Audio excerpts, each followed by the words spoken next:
What is up, YouTube?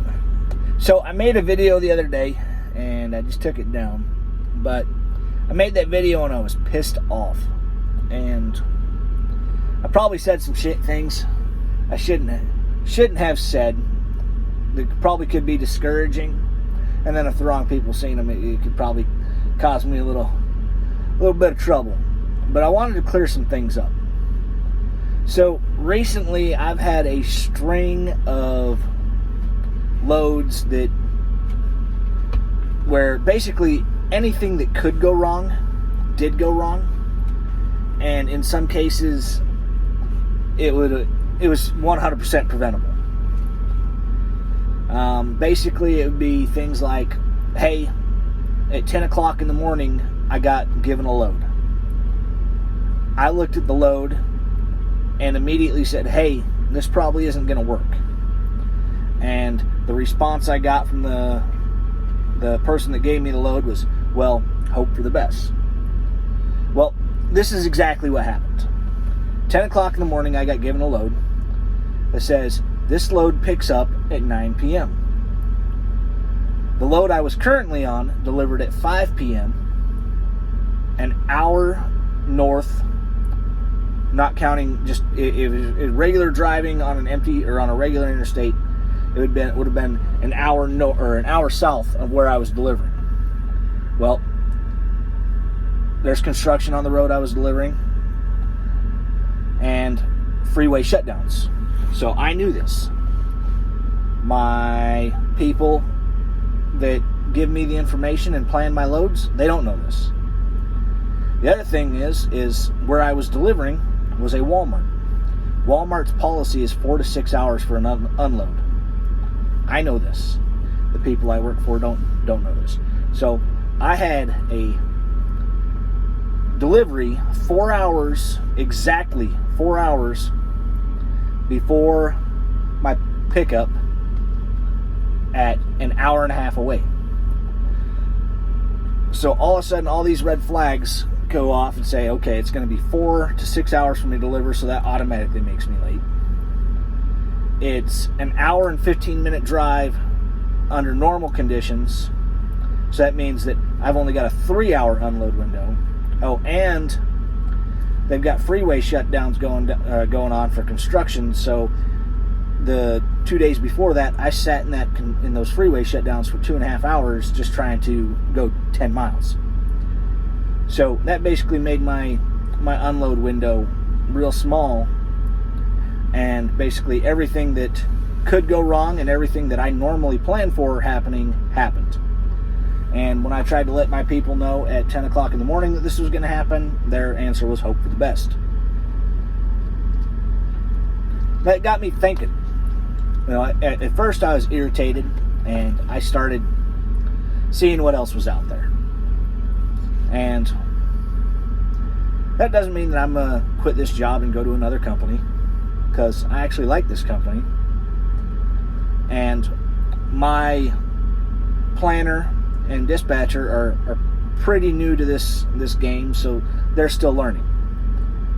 But one of the things that I learned when I was in the military,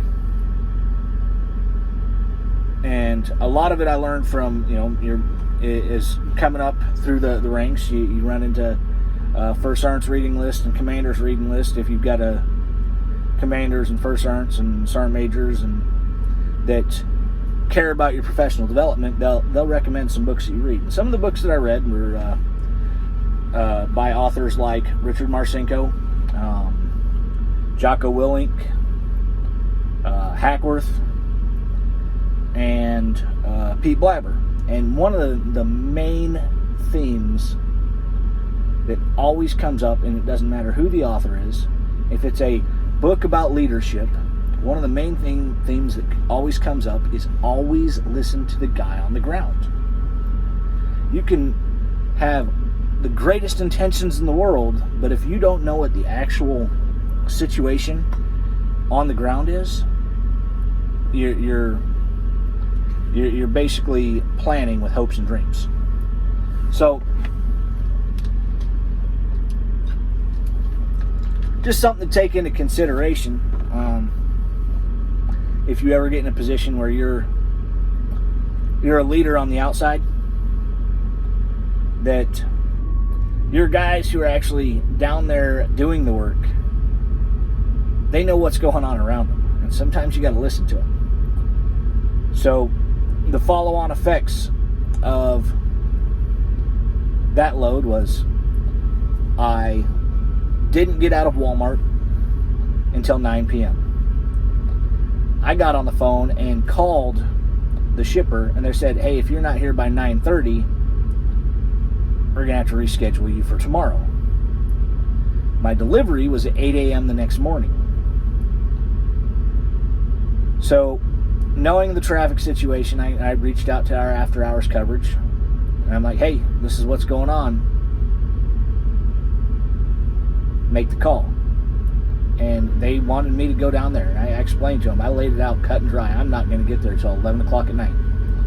If I go at 11 o'clock at night, I'm not going to have enough time for a legal break in order to drive tomorrow. What do you want me to do? Well, they finally said, okay, just go ahead and shut her down, get there first thing in the morning. I get there first thing in the morning, and I'm automatically a work-in because I missed my previous appointment, and I didn't get into a door until 9 o'clock. I called the place where I was supposed to deliver, said, hey, what's the latest you can take me? My appointment's at 8:30. Hey, if you're not here by 9:30, you need to reschedule. I didn't make it back, or I didn't get done until 11 o'clock. Same person that told me to hope for the best the next day said, hey, go ahead and try to deliver it. And I told them, hey, I already called them. They said if it's not there by 9:30, you need to reschedule it. I'll go anyway. So I drove there anyway, and they turned me around and said, hey, you need to reschedule it. So it's just second and third order effects, but at 10 o'clock the day before, I told them it wasn't going to work. And they told me to do it anyway. And that load ended up getting delivered 2 days later. And wasted a whole bunch of my time. And this isn't the first time this has happened. So if you get in that leadership position, whether it be with a trucking company or as a driver manager or a load planner or just any other profession, make sure you take into account the guys who are actually doing the job and what input they can give you. Another time, about 2 weeks ago, basically the same thing happened. The only difference is the place that I delivered to late had a late fee. So it cost the company an extra $375 when I told them, hey, this is going to be late because this timeline doesn't work. And that just, to me, it's a senseless waste of time. If you've got somebody who can tell you, hey, this is exactly what's happening on the ground and it's not going to work, maybe you should listen to them. And then the other part of that is, I just hate being late. You know, coming up in the military, there's always been a standard. If you're not 15 minutes early, you're late. Well, I've taken that same concept into this job, and if I'm not a half an hour early to check in, then I'm late. And it just eats me up being an hour, 2 hours, 3 hours late when it was 100% avoidable. But anyway, just a little insight to what's going on in the world of Dan. No, Dan's not quitting his job. Dan actually likes his job. He likes his company. I'm actually, if they can swing it, I'm going to switch over to a lease operation. They've got some trucks coming in, and I almost did it a little while back, and I'll get into the numbers on lease for you here in an upcoming video. I know a few of you asked about it. But the reason why I didn't do it before is because I've got this frame of mind of thinking that if I'm going to pay for a truck, it better be a nicer truck than the one I'm driving for free. And the ones they offered me before, you know, they were pretty much the exact same truck, but the creature comforts were different. You know, it didn't have an APU generator. It didn't have a refrigerator. They had cloth seats. They weren't heated and air conditioned, and I've got leather heated and air conditioned seats, and I've got an APU, I've got a refrigerator. So if I'm paying for a truck that has less, that just doesn't make no sense. Nobody's going to get out of a BMW or get out of a Lexus and pay, or get out of a Lexus they're driving for free and pay to drive a Toyota. So I didn't switch fleets before and get onto a lease truck, but now they've got some nicer trucks coming up, and I've got my name in the hat. And if I get one, we'll get into a little lease operation. I think I can be successful at it and purchase my own truck.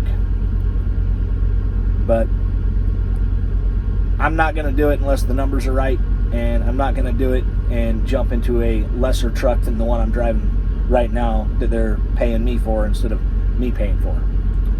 So stay tuned for that. Make sure you hit that like and subscribe button. And as always, attack life. Never apologize.